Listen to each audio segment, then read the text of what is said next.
ได้สบายดีเพจเข้ามาแล้วเพื่อนเด้อเด้อวันนี้มันมีเจ้าต้องทำให้พี่น้องทำมาบ้านอยู่ว่าบ่ได้บอกวิธีอันถอดปอกสูบออกแน่แล้วก็บอกวิธีประกอบแน่แล้วก็บอกวิธีตั้งแหวนแน่นี่บ่ได้สิมาบอก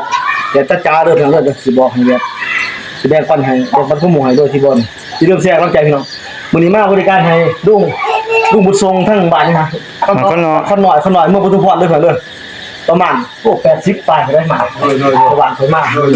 80กิโลเมตรพี่น้องลุงปุถุพรมาฮะป้าก็สั่งใจแก้วเพิ่นกินเพิ่นพามานี่น้ำมันใส่ลูกนี่พี่น้องทำมาบ้านดีกว่าบอกวิธีเอาปอกออกแน่พี่น้องนี่ดิปอกมันเด้อเด้อปอกมันสิอยู่ไหนใส่ละเด็กเขาตัวนี้ใส่เด็กนี่เด้อเด้อว่าได้เฮ็ดใส่เด็กนี่ตอกมันจะถอยลูกเอาใกล้ก็ได้ตอกเพิ่นออกเด้อเด้อตอกออกเลยมันก็ออกบ่ยังหรอกมันเป็นยางอุลิงซื่อๆอย่างนี้มันมีบาปมันยังของมันอยู่อ๋อแล้วก็เอาตัวไม้ใส่นี่จะลืมเด้อเด้อจะลืมเคลียร์หล่องตัวนี้ให้สะอาดดีๆเพราะเขาสิเอายางอุลิงใส่นี่เพราะว่ายางอุลิงตัวนี้มันกันน้ำสิเต็มอยู่นี่คือว่าอยู่นี่มันค้างมันเครื่องนี่ยางอุลิง2ตัวแล้วสิกันน้ำเพราะว่ามันเครื่องค้างกันพยายามคัดให้สะอาดดีๆตัวนี้ขี้ออกดีๆแล้วก็เอาเขาก็พี่แจ๊คพี่น้องเอาเขาเท่านี้ก็ต่อเขาใส่คอนตีเขาปีกลูกจะมาขันวะดูว่าทำไง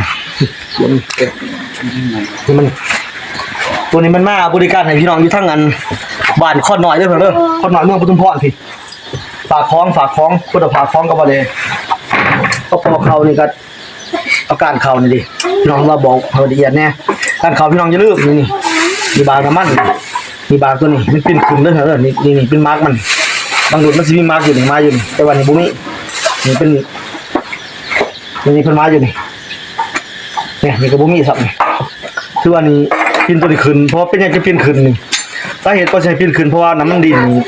ซามาเขานี่เขาใช้การเปลี่ยนการแต่ว่าทาบพินขึ้นนี่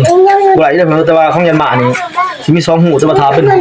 แค่ทีเก่าหานี่บุไหลได้เหมือนเลยต้องพินขึ้นอย่างเดียวแต่วิธีใส่นี่ตอกฟอเขาแล้วนี่ก็ได้สิบอกวิธีแล้วนี่เด้อเอาสูบเขา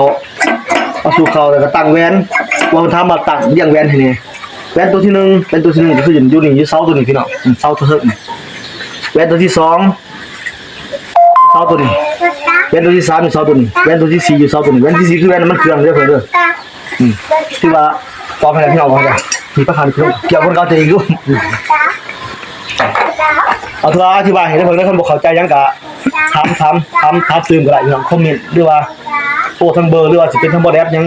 บ่ได้ยินดีให้คำปรึกษาบ่ได้เถอะนี่มันนำอยู่การให้ที่ของเพิ่นนี่มันลุงบุญทรงบาทคนน้อยเถอะเรื่องปทุมพรคนฝากของกับบ่ได้อยู่ฝั่งนั้นเมืองคนท้องเพิ่นเมืองปทุมพรฝั่งของเมืองนึงเอาคันอันบ่เข้าใจยังก็ทำได้พี่น้องนี่มาเฮ็ดสู่แบรนด์ให้เพิ่นเอาเข้าใจพี่น้องดีครับขอแล้วลูกบ่ตั้งคือบ่เลย